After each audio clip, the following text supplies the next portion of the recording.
Hello, everybody, and welcome to the opening session of creating neuro-inclusive communities of faith.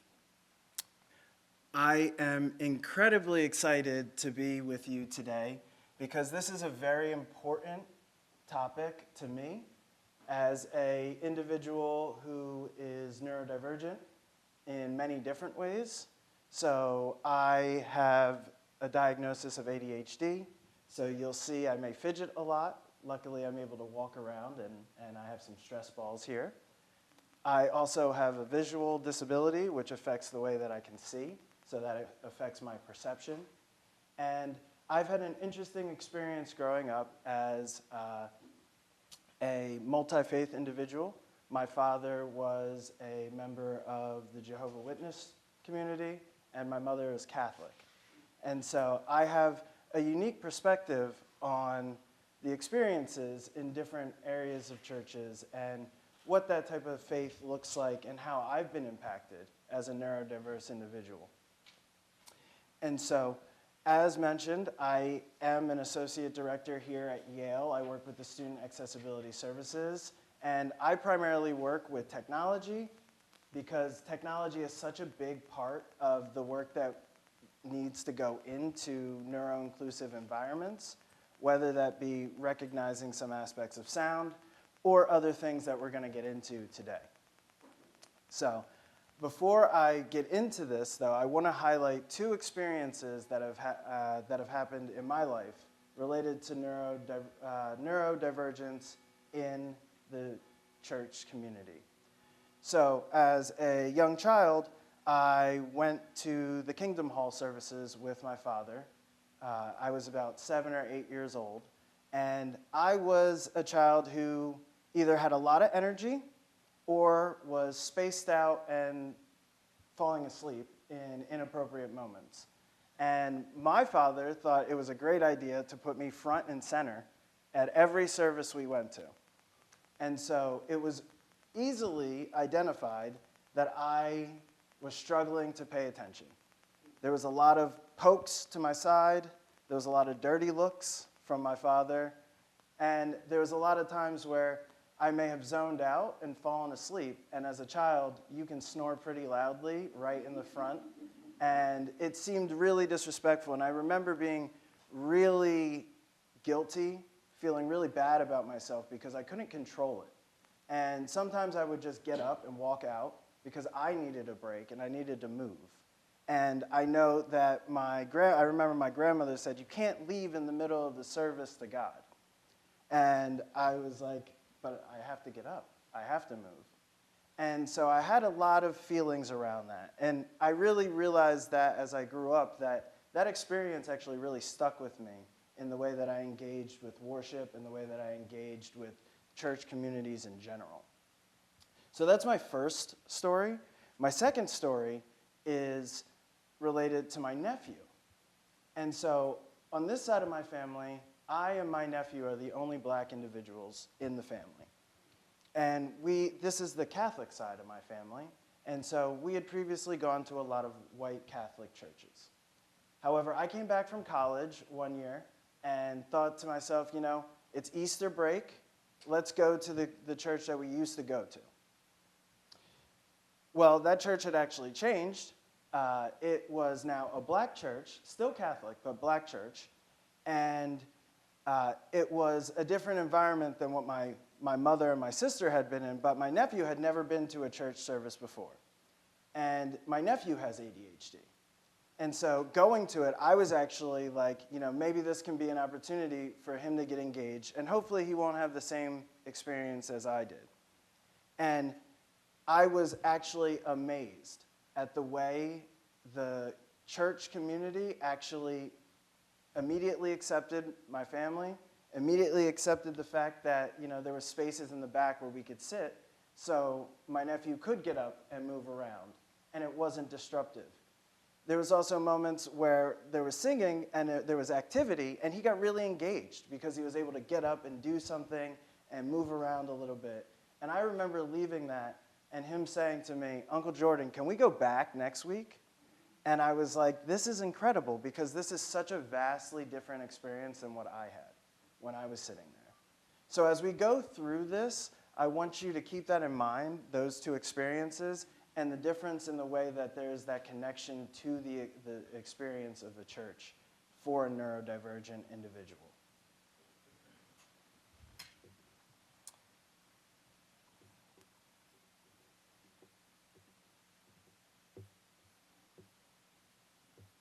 I know how to work a slideshow. Okay, so it's really important, though, to set agendas and give people expectations as we go through things. So today I'm going to really hit on 3 big topics to start us off. And the first one is going to be what is normal in the concept of neurodiversity and in the larger concept of our experience in the church and as humans. Then we're going to transition into how communities of faith interact with neurodivergence as well, and different neurodiverse experiences. Then we will finish on the idea of nurturing the gifts of neurodiversity, because I like to view neurodiversity as an interesting mix of strengths and challenges that we'll talk more about. And as you get to understand neurodiversity, you'll see how these really can be strengths in many different contexts.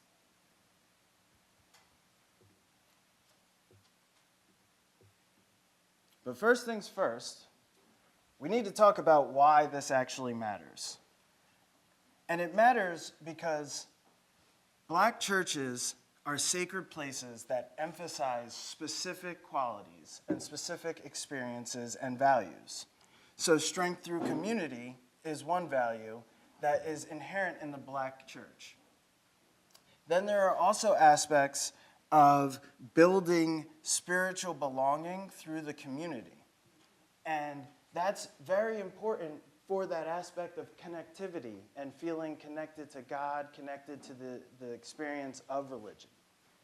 And then also the idea of collective worship. So coming together, not just being in the service and in the community, but also being able to all worship together. And that is incredibly powerful.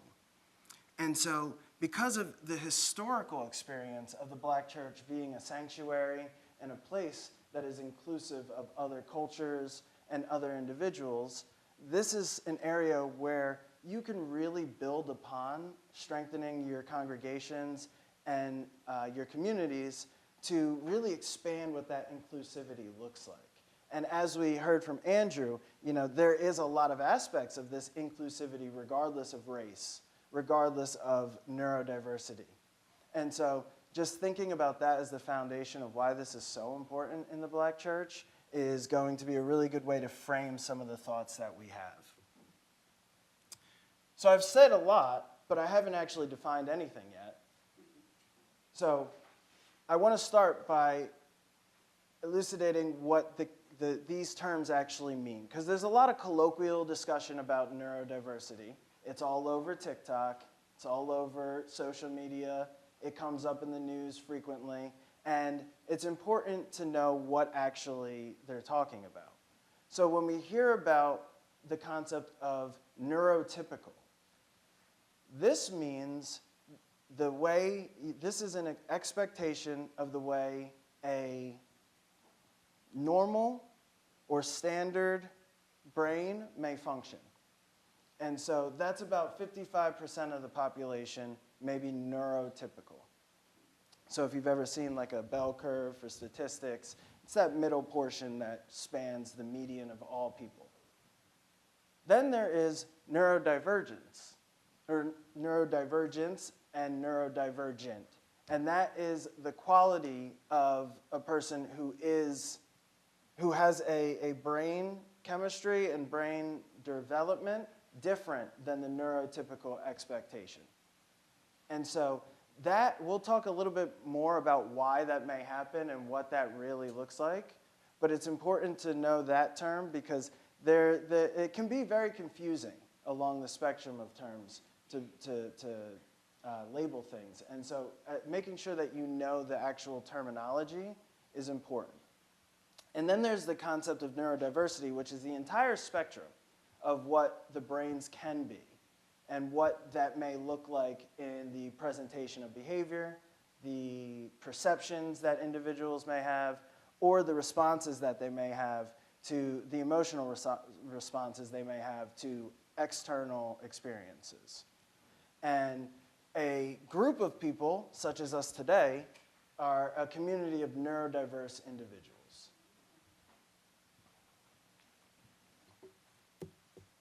So what is neurodivergence outside of that definition that we gave earlier? It's really a non-medical term to describe the difference between a neurotypical brain and a neuroatypical brain.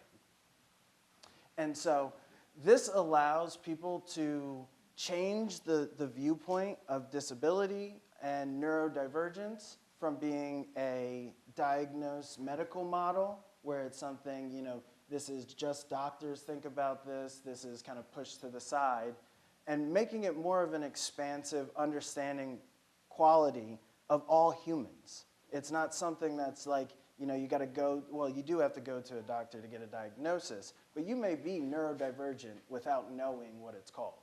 That is important to recognize too. And when we think about the populations of people who are neurodivergent, it really comes down to, at any given time, there can be 15 to 20% of the global population is neurodivergent.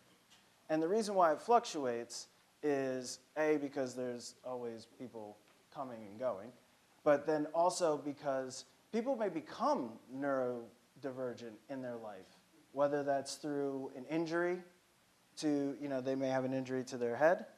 It may be through the development of a medical diagnosis that then affects their perception or their emotional responses and the way that their brain develops. It can be many different things. And so being able to have this knowledge, it actually makes it much more probable that there will be somebody who is neurodivergent in your community or in the church community, or even, like I said, we're in a neurodiverse room right now. So the person next to you may be neurotypical or neurodivergent or neurotypical. You never know. And it's important to think about that in every interaction that you may have. And neurodivergent, I mentioned the term disability a little bit earlier. And that's because neurodivergence is actually a reframe of the understanding of disability. So a specific diagnosis like autism spectrum disorder or attention deficit hyperactivity disorder, ADHD, are disabilities by nature because they're diagnosed and they have a specific impact on an individual in the way that they function. But these two diagnoses fall along the spectrum of neurodiversity. And so they are a way that a person can remove this negative stigma that may come along with disability and reframe it into something that's positive.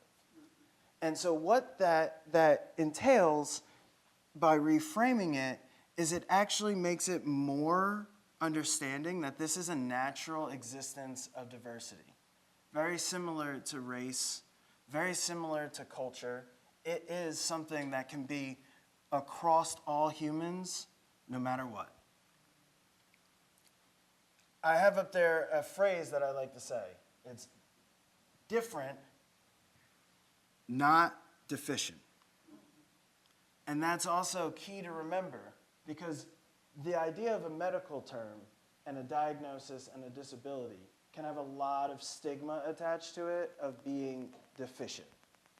And while, yes, there are significant challenges in some neurodivergent diagnoses, that does not mean that they're deficient as a person. That does not mean that they're deficient in their worth.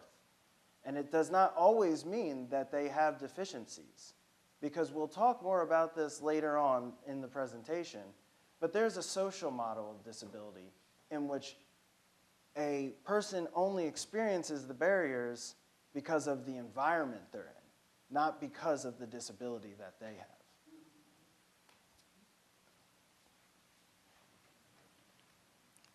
And something I like to talk about, it's very interesting because I experience this all the time with my ADHD and the way that I think about things, is there may be alternate ways to do things. And a person who is neurodivergent may have a better opportunity to think of these different experiences and different ways to solve the same problem. So for me, there are many times where I will be in a conversation and people will say something, and I will take that comment and go all the way around the world in topics to come back, and it will be a phenomenal connection at the end. But the problem is, everybody else is like, you could have cut through that really quickly and got to the point. Whereas for me, I had to make all of those points because they were all very, very important to building up the understanding. And so I love it. Yes. This can be interactive if you want. And we do have time for questions in the middle and at the end. But it is so key to think about the differences in way people may do things. And that may come up in the way that you greet others, that may come up in the way that you express care for others, that may come up in the way that you solve problems, or even think about things like allegories. That may be a different connection that somebody who is neurodivergent may create. And that may have actually happened in a lot of areas of the development of Christianity and development of religion, is there may have been a neurodivergent individual who was looking at the text and looking at the interpretations in a different way that had not been identified before. So neurodivergence as a whole is actually key to religion and key to the level of society that we are in today.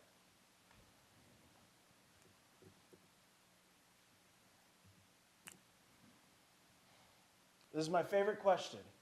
What is normal? One time I was in a therapy session, and one of my clients, I used to work with high school boys at a Catholic school. And one time a young boy was saying to me, "I hate that I am not normal. It doesn't make sense. And I don't even really know what is normal." And I sat for a second and I thought, I was like, how do you explain normal to somebody who already feels disconnected from the topic and already feels pushed to the side? And I thought to myself, where do I even see the word normal in my day-to-day? And it hit me. This is my ADHD. Normal is only a setting on the washing machine. Because there are no two brains that are the same. There are no two experiences that are truly the same. So when you say things like normal, you really struggle to define what that even actually means. And that's also why I start this with the definition of what neurotypical and neurodiversity are, because there is no actual normal. It's all different.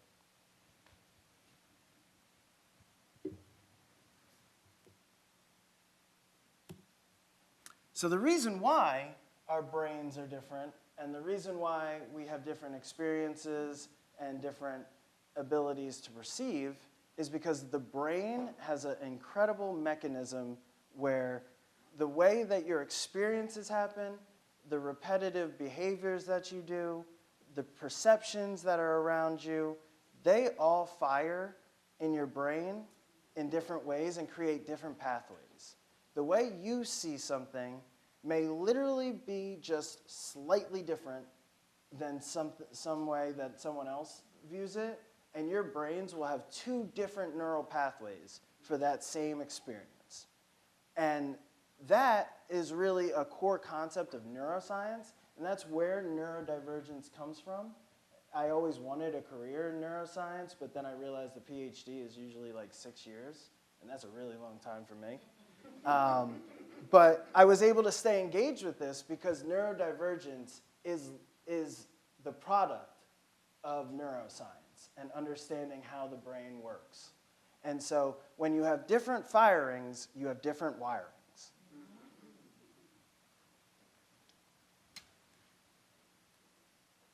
And again, I do want to reiterate, you'll see this many times, but cognitive differences are not deficiencies. So I actually have a video here that will show a little bit of the experience between the challenges and the strengths that individuals who are neurodivergent may experience. And this is an individual who is on the autism spectrum.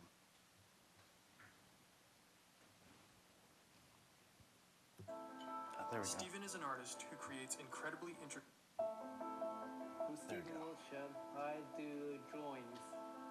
Stephen is an artist who creates incredibly intricate drawings of cityscapes. I love drawing tall buildings, skyscrapers, skylines, street scenes. And he does this entirely from memory.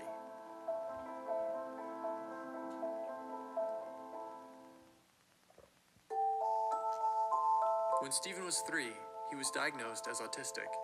He was completely mute and lived entirely in his own world. Early on, Stephen's teachers noticed he loved to draw. He had found his way to connect with others. Stephen has the ability to look at a subject once and then draw an accurate and detailed picture of it, including panoramas of entire cities based off just a quick look. I go up on a helicopter and then memorize it, and then after being on a helicopter and then straight back at the hotel and then start to draw. His incredible talent launched an artistic career that has taken him around the world. Los Angeles, Dubai, Houston, Texas, and Tokyo in Japan. And that's just to name a few. New York's my favorite. Empire State Building, Chrysler Building, and lots of yellow New York taxi cabs. And Stephen has no plans of stopping anytime soon. Someone told me that people liked me drawings. I feel good. Always be happy about it.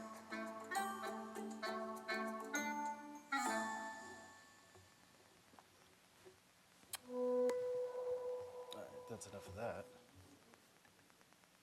So that's a great experience of seeing how that can be a strength and a challenge. So at the beginning, the narrator explains that Stephen was completely mute as a child.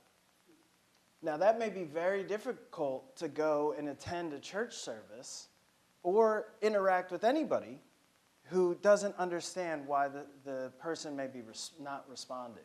They may see it as, oh, you don't want to talk to me, or you're rude, or you're ignoring me. And for him, he just wasn't ready to speak yet. And that's key because he was not comfortable in doing that. And so that may have been a challenge for him as he was growing up. But then he has this incredible strength that many people would, love to have, but will never have. And that is something that makes him incredibly unique and be able to add value in different ways. So he may not have the best communication skills through verbal means, but his drawings can communicate so many things to so many people. And that may be something that we think about as we set up our church services and as we go through this and engage our communities, because you may want to think about alternate forms of the way things may be received or alternate forms of the way people may do stuff or communicate and engage in the service. So I have up here a nice intersecting Venn diagram of many different medical diagnoses that fall under the area of neurodiversity. And so I like to view these as gifts because these are actually the strengths that come along with a lot of these diagnoses. And the overlap is incredible in many of them. So when we think about this, there are strengths to things like autism spectrum disorder, as we just saw with creativity and memory and unique abilities.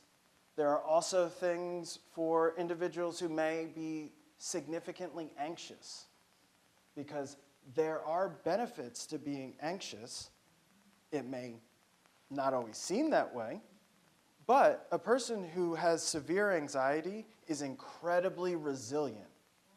Because if you think about what that really feels like, the idea of anxiety at its core is a significant fear of catastrophe, whether that be death, whether that be a really negative outcome.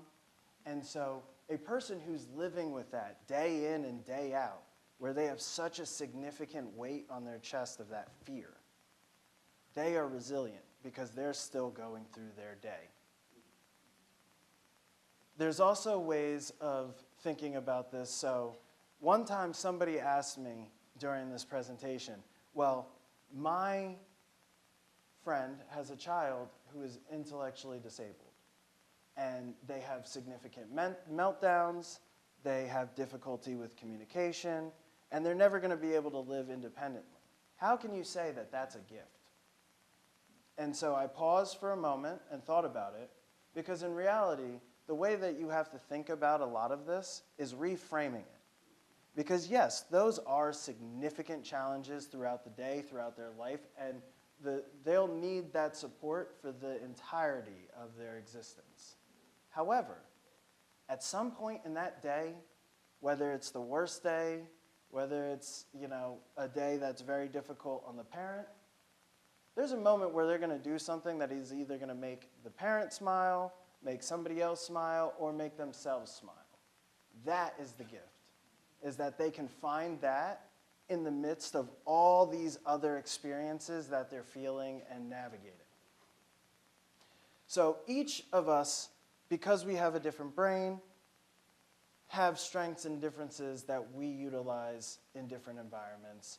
And with neurodivergence, it's the exact same experience in that understanding of strengths and differences and being able to utilize the gifts that God has given you.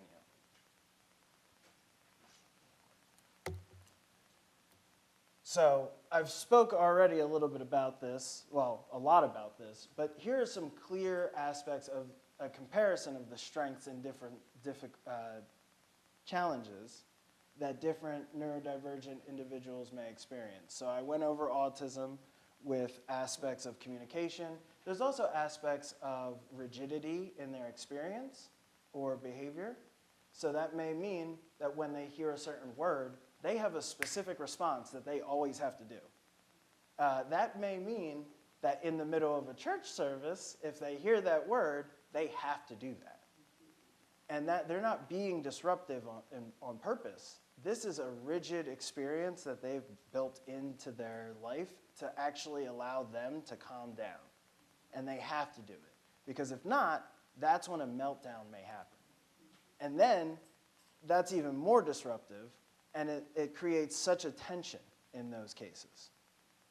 However, they may have a very unique interpretation of some of the sermons and some of the passages that are conveyed.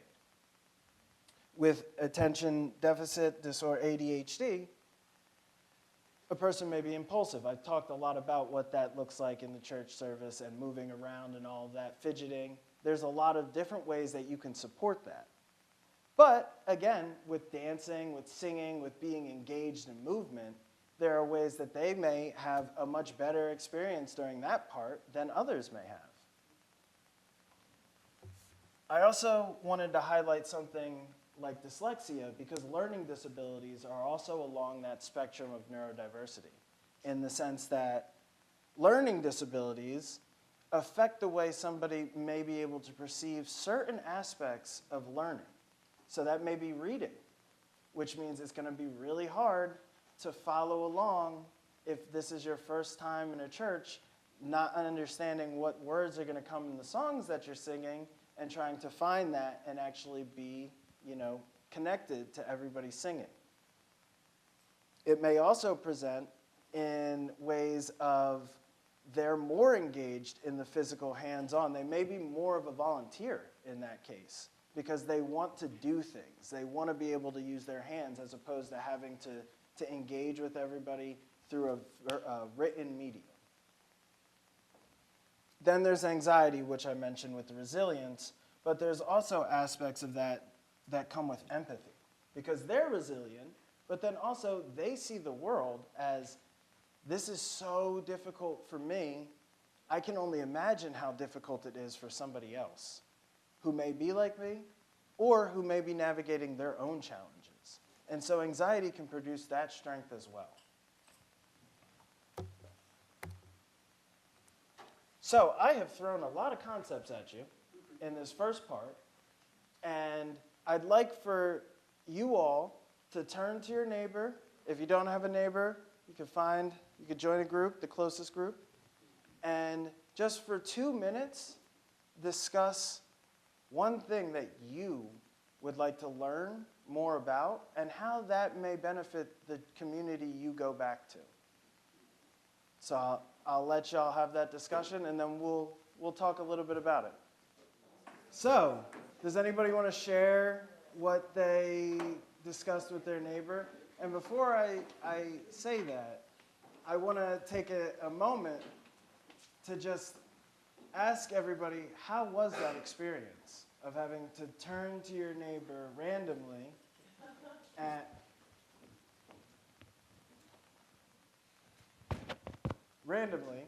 and talk to somebody about a concept that you just got thrown at you? I think it was comfortable, okay, maybe because of my background as a teacher, so I'm used to doing that.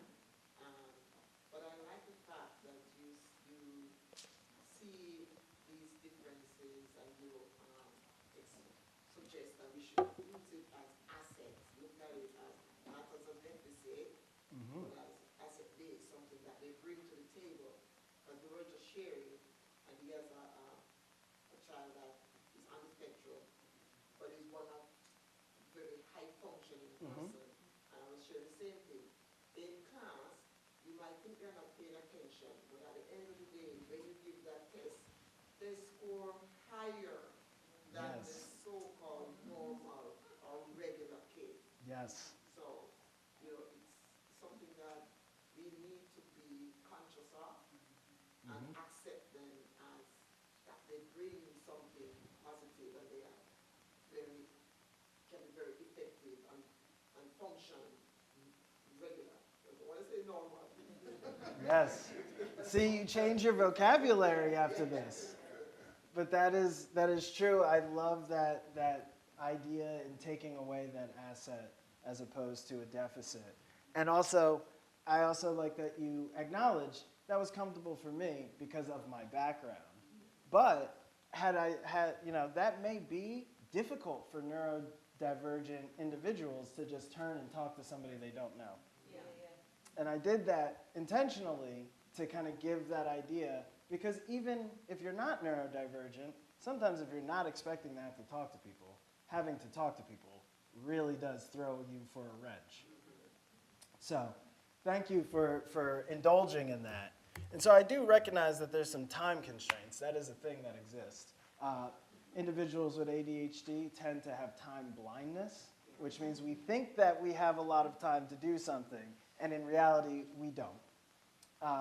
But, so we'll come through these a little bit quickly, but this is the point of our talk where we're really going to look at what neurodivergence may look like in the church setting and what barriers might exist.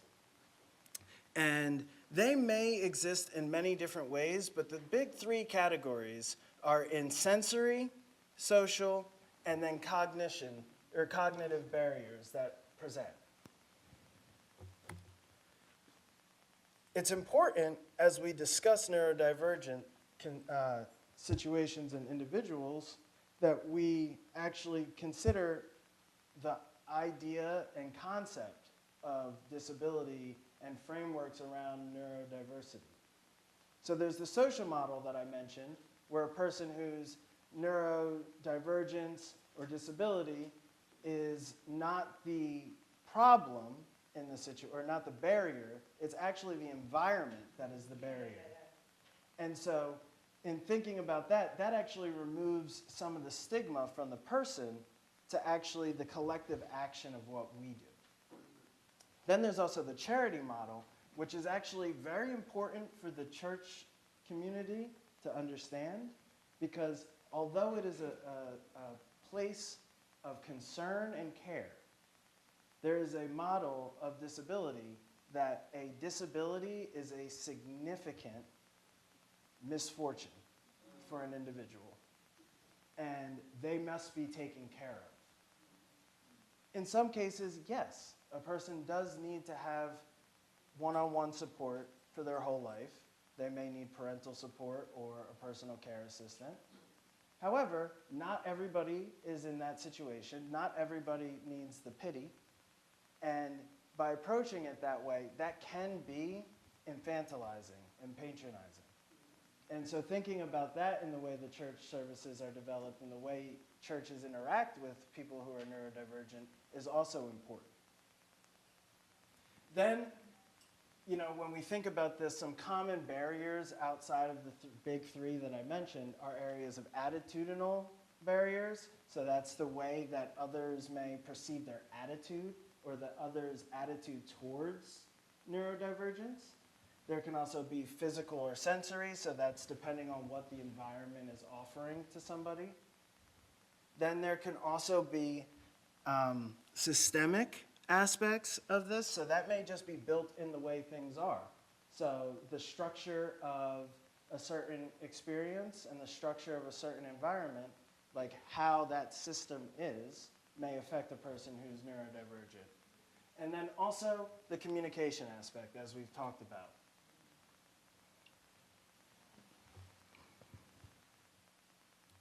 And so I have my reminder here that neurodivergence does not mean a person is not responsible for their actions or deficient in that sense.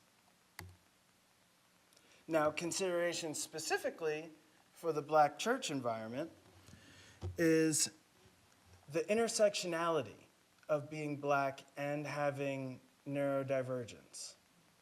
Because a person who has an intersectional identity such as this faces what we like to call double or triple oppression, in the sense that they experience racism, they experience ableism, and then they may also experience the pressure from the spiritual community or the pressure from God on them, and how that feels about their experience and how they're different from everyone else that they're experiencing, and what that means for their relationship to God.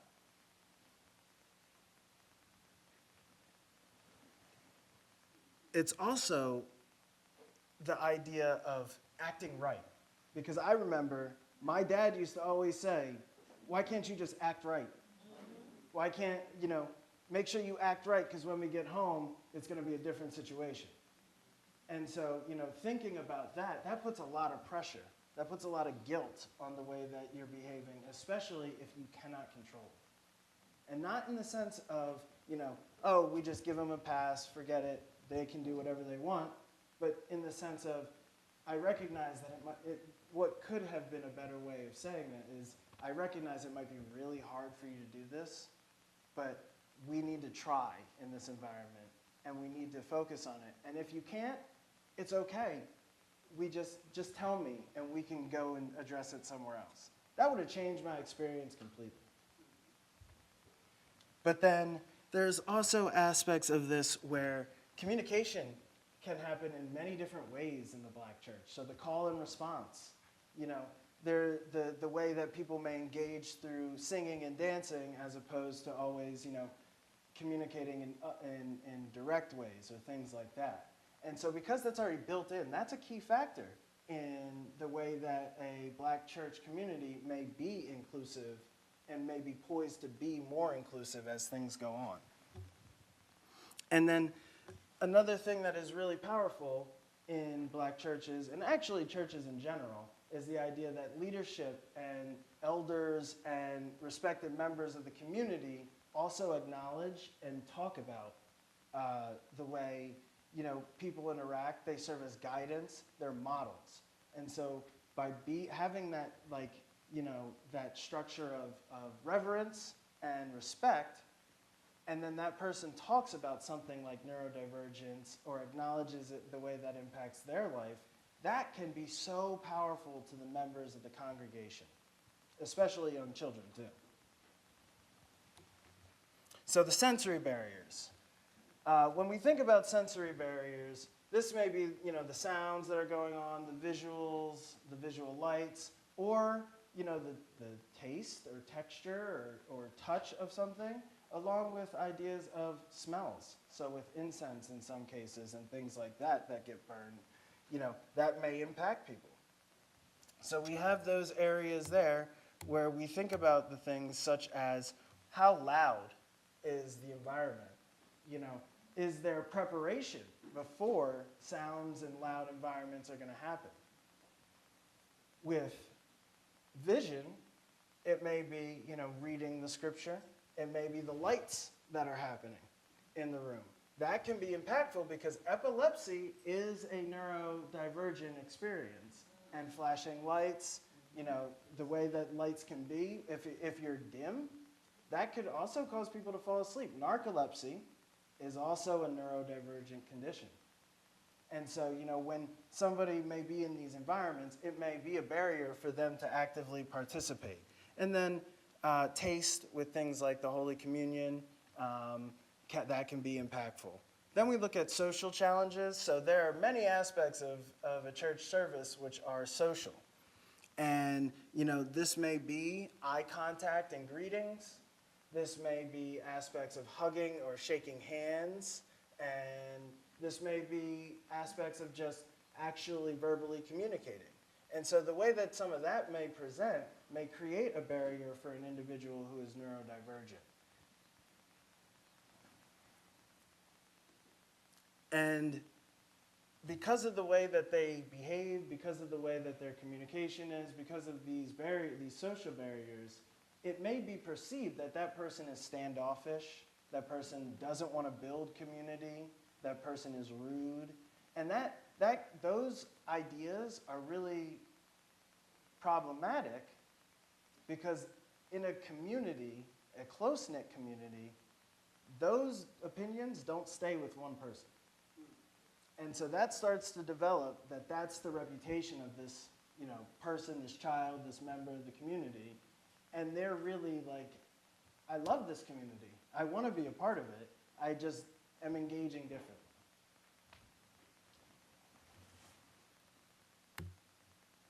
Now, there may be cognitive barriers as well. And so that relates to focus and concentration. That may relate to aspects of understanding allegory and metaphor. That may also be related to aspects of like expectations of, okay, when everybody stands, my cognitive, processing, not me specifically, but a person who's neurodivergent may think, oh, they're standing, it's time to go. So they stand up and they go to leave and everybody's like, what are you doing? We're about to sing or we're about to pray.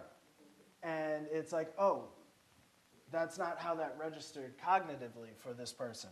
So thinking about that and the misperceptions that may create of being intentionally disrespectful or, one thing that I've heard many times when people are neurodivergent and they're not acting up but acting out, somebody will say, well, that's just how children are. That's just it. Let's just sweep it under the rug. That's just how they are. Instead of engaging them and trying to figure out the ways that they can make them more included in the process, they're kind of like, well, that's just, we're going to have to deal with that. So what can you do as members of your church to support other neurodiverse members? The first thing is be welcoming.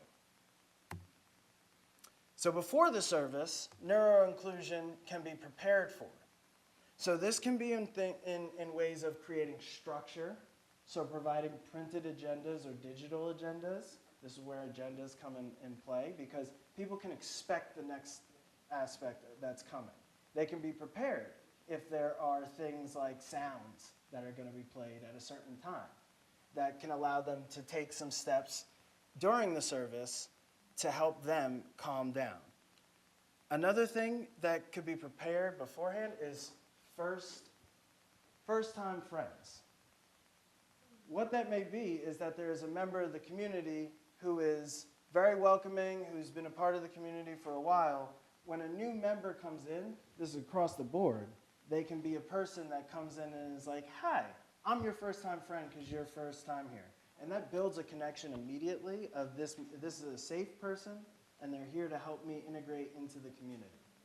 So that can be the difference between somebody feeling included and feeling excluded when they show up. Also, being able to prepare natural breaks in the service, so people may be able to step out, get a refreshment, or just decompress real quick and come back, which is why there's also a need for a separate space where it can be a quiet area. And sometimes that may be setting up things like a live stream. So somebody can still watch the service, but just in an environment where they can, de-stimulate themselves and not be as overwhelmed.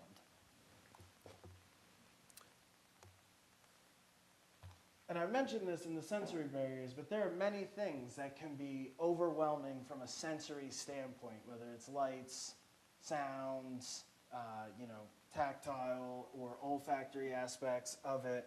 And because of that, that affects the way people may perceive their experience in the church setting. So, that may be looking at body language of others and perceiving what that means. If you're visually unable to see facial expressions, that may affect the way that you can you can see what's going on and the way that you can see other people's behaviors towards you in the church community.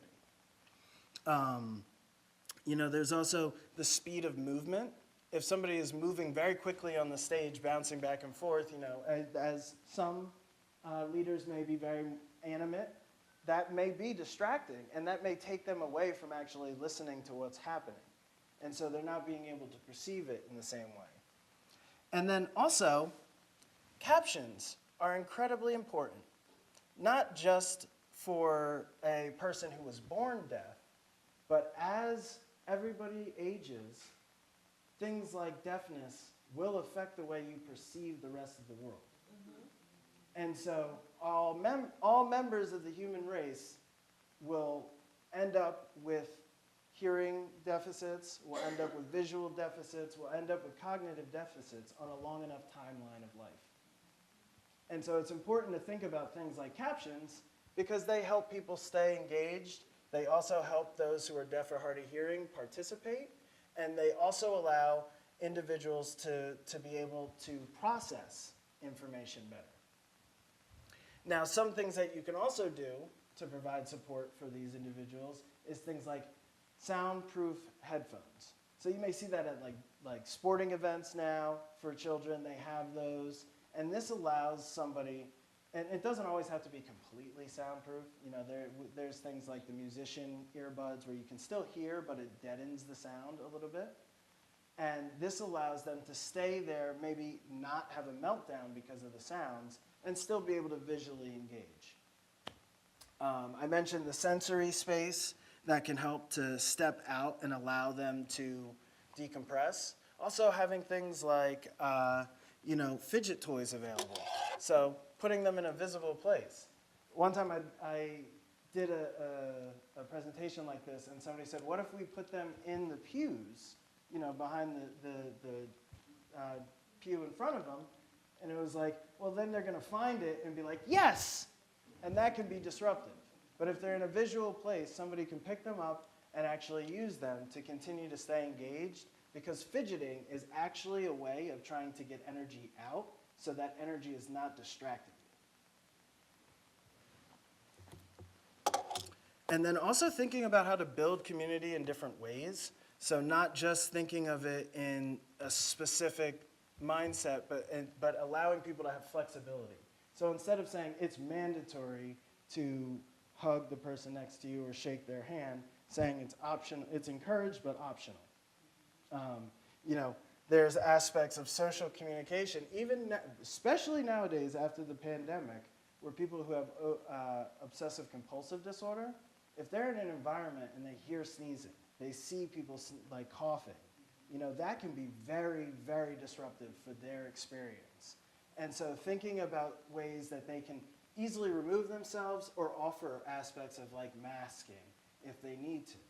because this way it gives them the availability to participate without having to sit there and kind of focus on those topics that are around. Now, sometimes you can't always be flexible. You know, there's things like baptisms and other aspects that can really impact, you know, that have to be a certain way. And the way to really approach all of these settings, but those specifically, is to have patience and to be intentional on how you deliver this information. So these last few ones I'm going to fly through because I recognize the time, but it's important to have staff in training as well. And that can be through the idea of designating people as the first-time friends, also designating somebody as the accessibility coordinator. So making it clear that there is somebody who is there to provide support if somebody needs it, and making that clear to everyone that that is the person.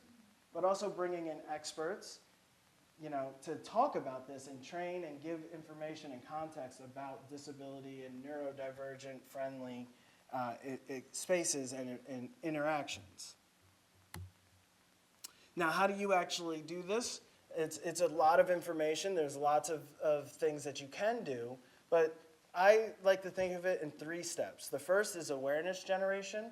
So you can either, you know, bring the topic up of neurodivergence as a whole lecture series or whole sermon series. You can also create a survey to ask your members of the congregation, how do you view neurodiversity? Are there any needs that you have? And that can give a good idea of awareness in the congregation. And then once you do that, implement 1 or 2.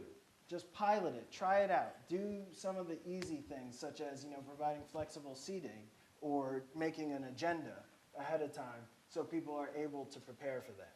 Because you can't do everything, and many people, the enemy of good is great. Great is the enemy of good, something like that.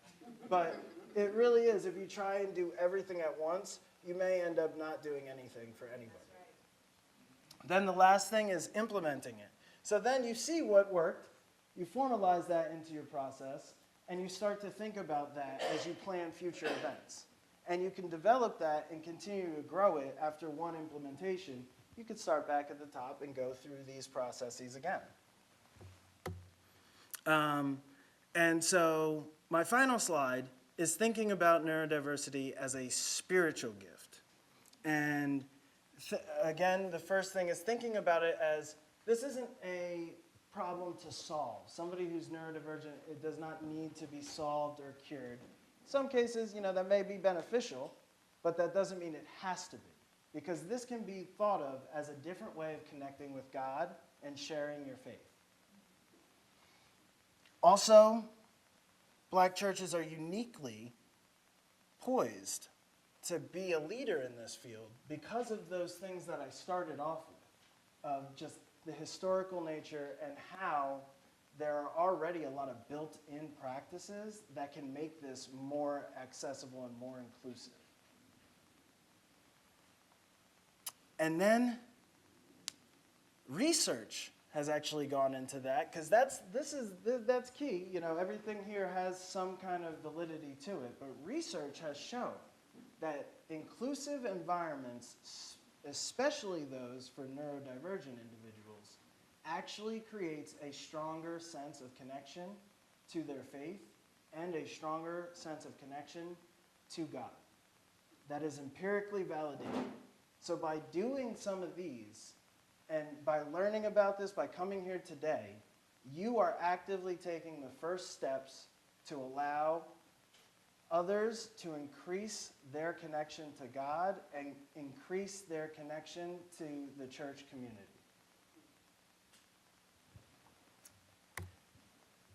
And with that, I want to say thank you for coming, and I really do hope that you take this information back and actually are able to, you know, maybe just implement one different change, but also not only in your church community, but in your entire interaction with all humans out there. And so thank you.